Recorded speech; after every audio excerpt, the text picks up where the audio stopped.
Welcome to Khelajog TV. এ যেন ভাগ্যটাই খারাপ শরীফুলের। 6 শিলায়ে শেষ শরীফুলের বিশ্বকাপ। দলে ফিরছেন মোহাম্মদ সাইফুদ্দিন।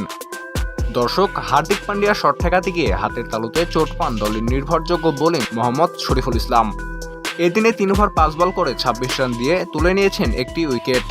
জানা গেছে চোটের কারণে বাম হাতের মধ্যে ও তর্জনের মধ্যবর্তী স্থানে 6টি সেলাই লেগেছে শরীফুলের। এই বিষয়টি নিশ্চিত করেছেন বিসিবির চিকিৎসক ডক্টর দেবাশিস চৌধুরী। শরীফুলের মাঠে ফিরতে ঠিক কতদিন সময় লাগতে পারে এ বিষয়ে আনুষ্ঠানিকভাবে এখনও কিছু জানায়নি বিসিবি। তবে বিসিবির চিকিৎসক ডক্টর দেবাশিস চৌধুরী জানান, 2 দিন পর শরীফুলের হাতে সেলাই ও ড্রেসিং পাল্টানোর জন্য হ্যান্ড সার্জনের কাছে দেওয়া হবে। মূলত তখনই জানা যাবে ঠিক কতদিন পর সম্পূর্ণ সুস্থ হয়ে মাঠে ফিরবেন শরীফুল ইসলাম।